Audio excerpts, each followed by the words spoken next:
There are some here. I've mentioned about Ghana. And in the morning, before I have to be with my father, Pastor Chris, what I'm trying to say is I'll go to Mount Moriah, to that Fort Moriah place. And we'll get there.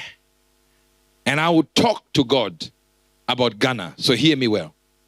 So that when I come from there, I'm going to tell you directly with no if, buts, or 98% or 99%. It will be 100. In that moment, you don't need to pray. Even if you pray, you can't change what I will say. I will tell you who is going to be the president without ifs or buts or this or that. You can cut what you like out of context. It doesn't fly. I'm beyond that level of stupidity. I've been doing this for years.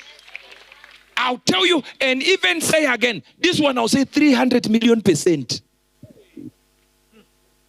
And it will be exactly the same way I say it.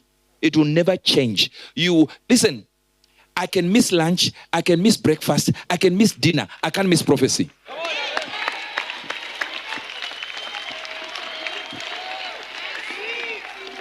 You wait until you die.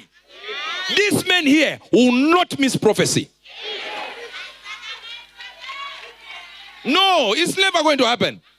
Wait, write what, breathe fire if you like.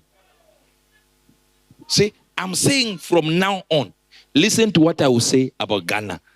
Now, from now on. Why am I saying from now on? Because tonight, I have to talk to the two candidates. This one on this side, and this one who is the vice president of the country. I have to talk to them. And when I talk to them, I'll hear what they say. You say how? I'll call them. I have their direct numbers. I'll call them today.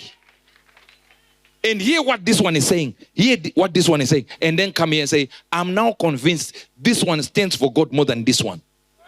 One of them is a Muslim. One of them is a Christian. So by any means necessary, my direction is a Christian. But this is not a Christianity in that sense. What if a Muslim will be able to do more for God than a Christian? Not talking about Ghana now. I'm coming back here. Not talking about Ghana. What did I say? Not talking about, repeat this. Not talking about Ghana now. Most Christians, when they promise you they are going to do this, they won't do it. You put Christians in power, they don't make up for what was lost when they were not in power. They will not respect Christianity.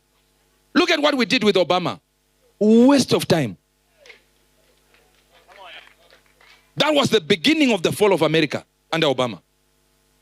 But guess why we did it? Skin. And this is why I don't like this thing of calling mixed race people black. Who told you this? 23 chromosomes, 23 chromosomes. Why is this one black? Obama was white.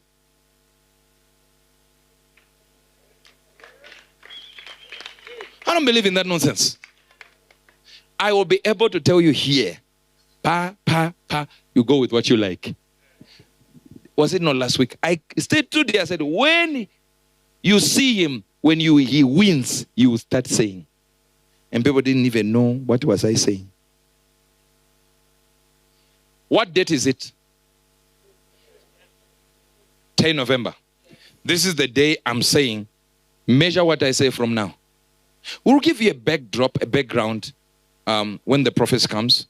We'll give you a backdrop of all we said, but that's neither here nor there. Because I needed him to call in 10 days. We then got a call after a few days, after days after, in fact, weeks after. And there were discussions there, there were conversations there on what God will do through him. But you see, what about him who is a Muslim? Why are we just ignoring the Muslim guy? Because he's a Muslim? No. Let's hear what he is doing for Christians. If a Muslim is going to come here and give freedom to the church, and a Christian comes here and binds the church, I'll go with the Muslim.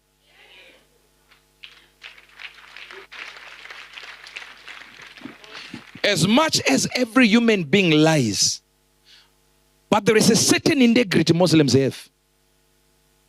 That if they give you their deal, you are doing a deal. I'm telling you this. I've been in business for too long to know my Christian brothers. You tell them this, tomorrow they can shift. And say, I didn't mean, no. You did not hear what I was saying.